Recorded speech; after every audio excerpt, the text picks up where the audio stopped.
Hello दोस्तों, स्वागत है आपका आज के हमारे नए क्लास।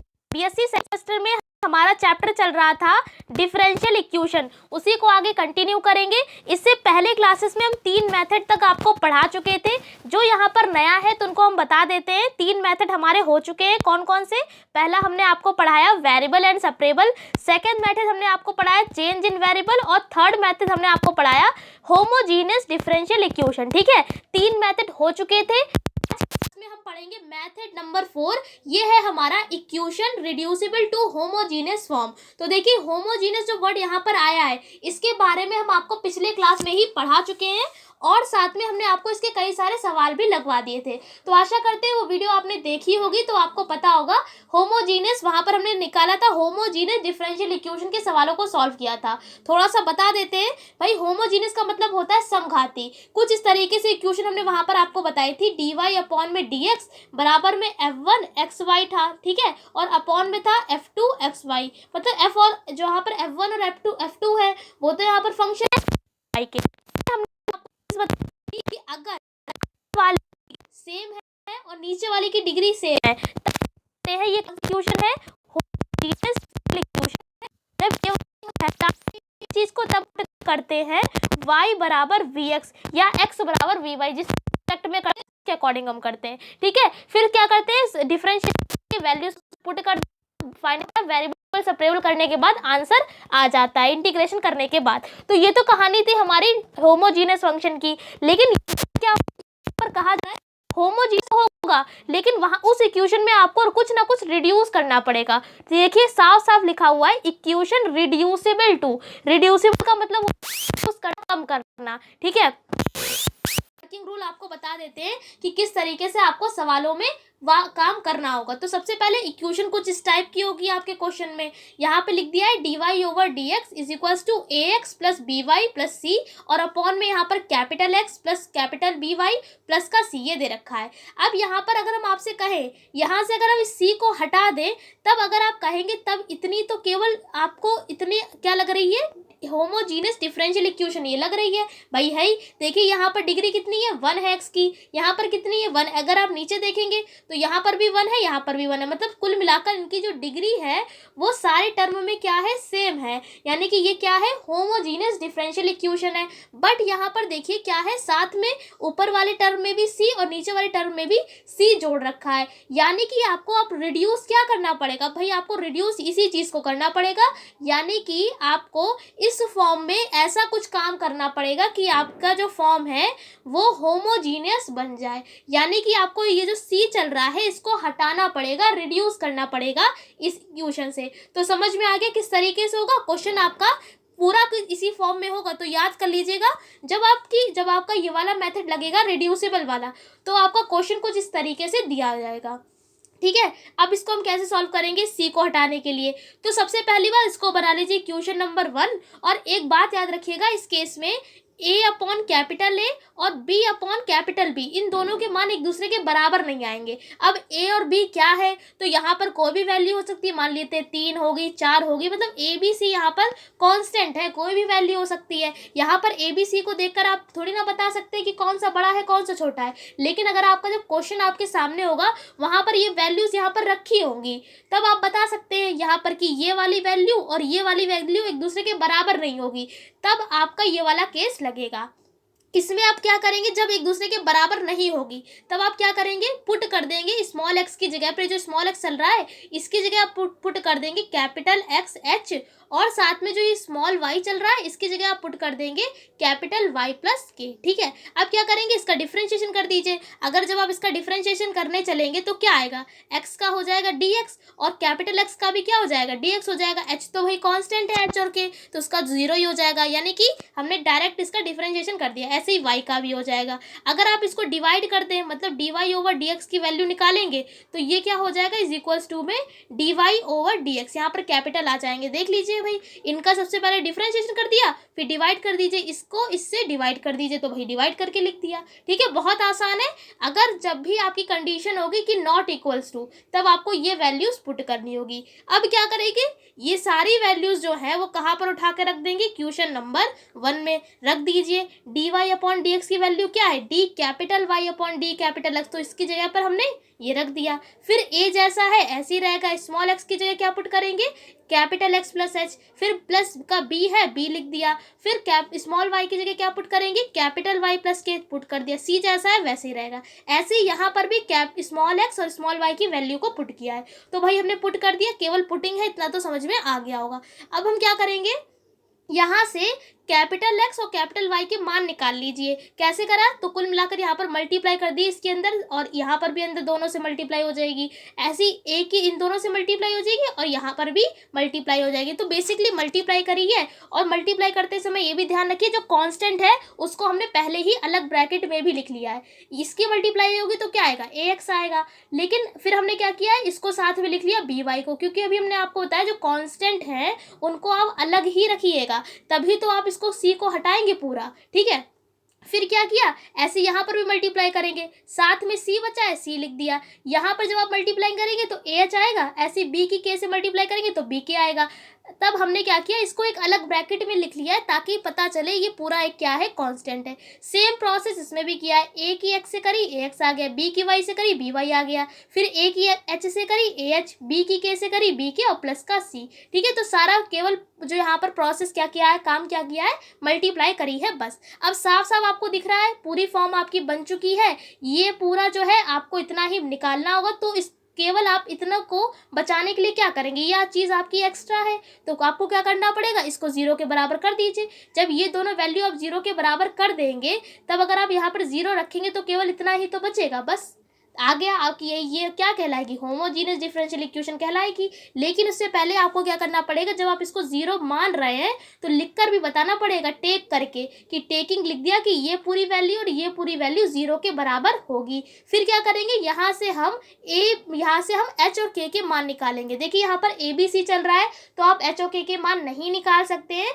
लेकिन यहाँ पर फिर से वही बात बता रहे हैं कि अगर आप क्वेश्चन सॉल्व करेंगे तो पूरी यहाँ पर वैल्यूज दे रखी होंगी, तो जो भी आप टेक करेंगे यहाँ पर जो बनेगा उसमें आप एच और के की वैल्यू निकाल लेंगे, जैसे प्लस माइनस करके, ठीक है।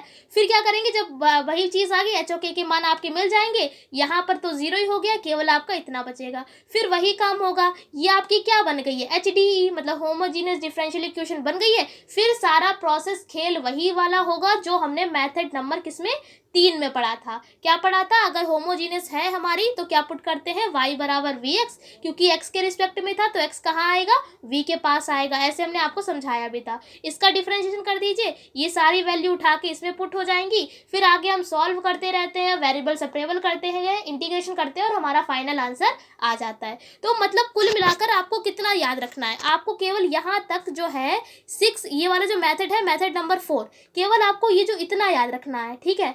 क्या याद रखना है कि अगर रिड्यूसिबल वाले क्वेश्चन आ जाते हैं एग्जाम में तो आपको ये सी को हटाना पड़ेगा। सी को हटाने के लिए पहले आपको कंडीशन चेक करनी पड़ेगी कि क्या ये दोनों एक दूसरे के बराबर है या नॉट इक्वल्स टू है, ठीक है। अगर बराबर नहीं है तब आप ये वाला प्रोसेस फॉलो करेंगे जो हमने आपको बताया। कौन सा फॉलो करेंगे कि मतलब ये स्मॉल एक्स और स्मॉल वाई की वैल्यू को पुट करेंगे, एक्स प्लस एच और वाई प्लस के। डिफरेंशिएशन में कुछ नहीं करना है, बस यहाँ पर हमने मल्टीप्लाई करी है, ब्रैकेट में कांस्टेंट बचा हुआ है उसको जीरो के बराबर मान के वहां से हम सॉल्विंग करेंगे और एच ओ के मान निकाल लेंगे। बस इतना सा आपको याद रखना है और सारे सवाल आपके लग जाएंगे। लेकिन अगर हम मान लें कि अगर दोनों की वैल्यू एक दूसरे के बराबर हुई तब क्या करेंगे, तब आपको ए एक्स प्लस बी वाई बराबर टी पुट करना पड़ेगा, ठीक है। तो ये तो बहुत आसान है, फिर तो आपका जो है वो वाली इक्वेशन बन जाएगी एच डी ई, फिर आप जैसे करते हैं वैसे करते रहेंगे। तो इस क्लास में आपको इस पहले मेथड का भी क्वेश्चन लगवा देंगे और जो दूसरी कंडीशन है इसका भी क्वेश्चन लगवा देंगे ताकि आपके डाउट क्लियर रहे, ठीक है। तो चलिए कंडीशन हमने आपको बता दी है दोनों, अब चलिए सवालों की ओर चलते हैं ताकि आपको अच्छे से समझ में आ जाए। अब देखिए यहाँ पर क्वेश्चन कुछ इस तरीके से पूरा दे रखा है। सबसे पहला काम है आपको यहाँ से dy अपॉन डी एक्स निकाल लेना। कैसे निकालेंगे, ये dx इसके नीचे पहुँच जाएगा और ये वाला टर्म इसके नीचे पहुँच जाएगा, तो हमने dy अपॉन डी एक्स निकाल लिया। अब देखिए यहाँ पर जब आप इस वाली इक्वेशन से कंपेयर करेंगे जो अभी हम ऊपर लेकर देख कर आए, याद रखिएगा ऊपर स्मॉल चलते हैं लेटर्स और नीचे क्या चलते हैं, कैपिटल चलते हैं। ठीक है। तो यहाँ से देखेंगे तो ए के बिल्कुल ए के जैसे क्या है 2, तो मतलब ए की वैल्यू क्या हो जाएगी 2। ऐसी कैपिटल ए की वैल्यू क्या है, कुछ नहीं है एक्स के पास तो 1 है। ऐसी बी वाई में बी की वैल्यू क्या है 1, ठीक है। और ऐसी कैपिटल बी की वैल्यू क्या आ जाएगी 2। जब आप कंपेयर करेंगे तो यहाँ पर आप साफ साफ देख रहे हैं ये है 2/1 और ये है 1/2। क्या ये एक दूसरे के बराबर है? भाई ये दूसरे के बराबर है ही नहीं, क्योंकि ये 2 है और एक आधा है। तो हमने लिख दिया this is the form of, ये पूरी लिख दी कि स्मॉल ए अपॉन में capital a is not equals to small b upon में कैपिटल बी। साफ साफ दिख रहा है दोनों एक दूसरे के बराबर नहीं है। तब हम क्या पुट करेंगे कि स्मॉल एक्स की जगह पर कैपिटल एक्स प्लस एच और स्मॉल वाई की जगह पर capital y plus k. Differentiation कर दिया और d Y upon D x की वैल्यू निकाल दी। सारी वैल्यूज निकाल ली, पहली समीकरण में पुट कर दीजिए। भाई पुट कर दिया, देखिए यहाँ पर आपको सारी वैल्यूज मिल रही हैं। इसकी जगह पर D Y upon D X आ गया, 2 जैसा था वैसे ही रहा। एक्स की जगह पर आप क्या पुट करेंगे, एक्स प्लस एच पुट कर दिया। वाई की जगह पर क्या पुट करेंगे, कैपिटल वाई प्लस के, कैपिटल वाई प्लस के। और जैसा जो कुछ था इक्वेशन में उसको वैसा ही रहने दिया। अगले स्टेप में इसमें मल्टीप्लाई कर देते हैं। 2 की एक्स से होगी तो 2x आ गया, ऐसे ही y को लिख लिया। मतलब कुल मिलाकर आपको x और y को एक साथ ही लिखना है। जैसे आपने एक समीकरण पढ़ी होगी ax² प्लस bx प्लस का c, ये पढ़ी है ना। तो इसमें क्या करते हैं, पहले स्क्वायर वाला लिखते हैं, फिर एक मतलब जिसमें 1 डिग्री होती है वो वाला लिखते हैं, फिर लास्ट में कांस्टेंट लिखते हैं। तो यही वाला तरीका मतलब आपको याद रखना है कि सबसे पहले x फिर y वाला टर्म, ठीक है। तो यहाँ पर क्या किया, x वाला टर्म को लिख लिया, फिर y वाले टर्म को लिख लिया, फिर बचा हुआ जो भी कांस्टेंट है उसको लिख लेते हैं। क्या आएगा 2h, यहाँ बचा k प्लस का 3। ऐसे नीचे देखिए x लिख लिया, ये अंदर जाएगा तो 2y, क्या बचा अब h, यहाँ पे अंदर मल्टीप्लाई होगी तो 2 के प्लस का 1। मतलब ये चीज़ याद रखिएगा कि पहले x वाला आएगा, फिर y वाला, फिर बचा हुआ जो भी कांस्टेंट है वो आ जाएंगे। इसको बना लीजिए क्वेश्चन नंबर 2। अब क्या करेंगे, आपको पता है इतनी होमोजीनियस है ही, आपको इसको हटाना है। तो इसको हटाने के लिए क्या करेंगे, 0 के बराबर मान लेंगे।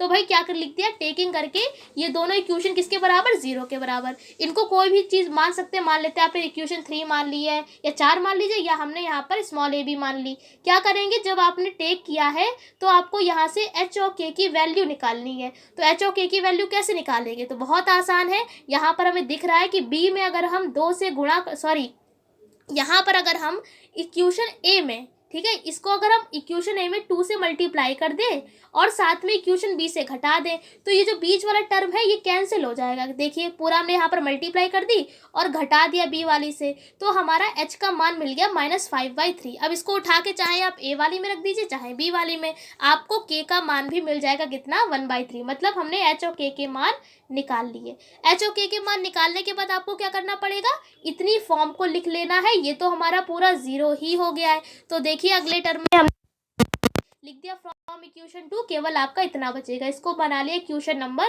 3। अब साफ साफ दिख रहा है आपको कि HDE ये है, यानी होमोजीनियस डिफरेंशियल इक्वेशन है। पुट कर दिया y बराबर vx, और अगर आप यहाँ से v की वैल्यू निकालते हैं तो x नीचे पहुंच जाएगा, मतलब capital Y upon capital x। भाई याद रखिएगा इसमें कैपिटल Y कहाँ पर है, स्मॉल y कहाँ पर है, कैपिटल x कहाँ चल रहा है, कैपिटल और स्मॉल x कहाँ चल रहा है। काफ़ी बच्चे भाई यहीं पर आप लोग गलती करेंगे, फिर कंफ्यूज होंगे कि यहाँ पर कैपिटल कहाँ चलेगा, स्मॉल कहाँ चलेगा।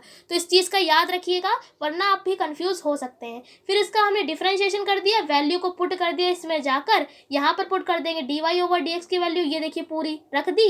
फिर 2 ऐसे ही रहेगा, यहाँ पर पूरा सेम ऐसी चीज़ चल रही, बस क्या किया है, y की जगह पर पुट कर दिया है vx। अब क्या करेंगे, यहाँ पर भी अगर आप यहाँ पर ध्यान से देखेंगे तो हमने x को हटा दिया। अगर इस पूरी इक्वेशन से क्या करा, हमने x कॉमन ले लिया, तो अंदर क्या बचेगा 2 + v।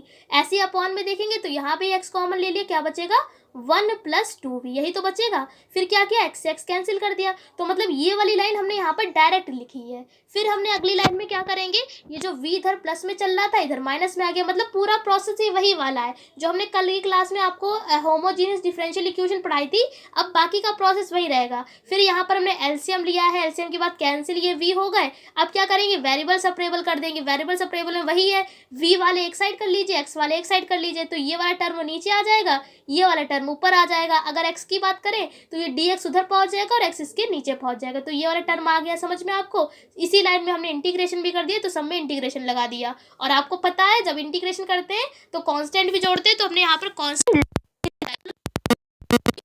x का इंटीग्रेशन क्या होता है, log x होता है, तो इसलिए हमने कांस्टेंट भी log c जोड़ा। अब क्या करेंगे, इंटीग्रेशन कर दीजिए। पहले इसको इतने पार्ट में तोड़ लिया, फिर इतने पार्ट, मतलब जो नीचे वाला हमारा 1 माइनस वी स्क्वायर है, पहले ये 1 के संग आएगा, फिर 2v के संग आएगा, मतलब कुल मिलाकर इसे ब्रेक कर दिया। ब्रेक करने से हमारा क्या हुआ, जब आप इसमें क्या करेंगे, नीचे वाले को मानेंगे, यहाँ पर तो आपका क्या बन गया, 1 माइनस वी स्क्वायर, ये तो फॉर्मूला बन जाएगा। काहे का, आपने फॉर्मूला पढ़ा होगा इंटीग्रेशन में dx हो और अपॉन में a square minus x square, तो इसका आपने इंटीग्रेशन का फॉर्मूला पढ़ा होगा। क्या होता है, 1/2a लॉग में 1 प्लस एक्स अपॉन में 1 माइनस एक्स, तो यही हमने फॉर्मूला खोला है। बस यहाँ पर x की जगह पर क्या चल रहा है, v। ठीक है, अब क्या करेंगे, यहाँ पर अगले इसमें स्टेप में देखिए, नीचे वाले को अगर हम t मानते हैं तो ऊपर वाला बन जाएगा, जो कि हमने साइड में आपको लिखकर भी दिखाया है। अब क्या करेंगे, ये पूरा log t बन जाएगा। t हमने क्या माना है, 1 माइनस वी स्क्वायर को, तो 1 माइनस वी स्क्वायर लिख लिया। माइनस चल रहा था तो माइनस लगा दिए, क्योंकि यहाँ प्लस माइनस माइनस हो जाएगा। फिर यहाँ पर 2 ऊपर पहुँच जाएगा, आपको हमने फॉर्मूला बताया है log m की पावर n का, तो इसीलिए 2 ऊपर पहुँच जाएगा, तो हो जाएगा log x स्क्वायर, साथ में log c चल रहा है। फिर log m प्लस n का आपने फॉर्मूला पढ़ा होगा, log m इंटू n होता है, तो ये इस तरीके से आ जाएगा। फिर हम क्या करेंगे, यहाँ पर भी 1/2 ऊपर जब जाएगा तो ये अंडर रूट बना देगा, क्योंकि 1/2 को अगर ये पावर में जाएगा तो चाहे आप इसे पावर में लिखिए चाहे अंडर रूट लगा दीजिए, बात ये है। अब अगर आप यहाँ पर देखेंगे तो ये है क्या है, log m, और ये है हमारा माइनस का log, ये पूरा है log n। तो इसका फॉर्मूला क्या होता है, जब भी माइनस में होता है तो अपॉन में आता है, तो ये क्या हो जाएगा, log m अपॉन में n। ठीक है, तो ये वाले हमने फॉर्मूले को खोल दिया, log ये पूरा हो गया m अपॉन में n, ये देखिए पूरा यहाँ पर आएगा, तो हमने इसको ऐसे लिख दिया है, तो ये भी ठीक है। अब क्या करेंगे, ये हमारा चल रहा है बराबर में, जैसा log c स्क्वायर वो वैसे ही चलता रहेगा। अगले स्टेप में log से log कैंसिल हो जाएगा, केवल आपका इतना बचेगा जो हमने आपको लिख कर दिखा दिया। फिर a square minus b square का फॉर्मूला खोल दिया है, यहाँ पर ये टूट जाएगा a प्लस बी और a माइनस वी में, यहाँ पर 1 माइनस वी चल रहा है तो 1 प्लस वी और 1 माइनस वी में कैंसिल हो जाएगा। अब यहाँ पर अगर आप देखेंगे तो ये वाले टर्म से ऊपर वाला कैंसिल हो जाएगा।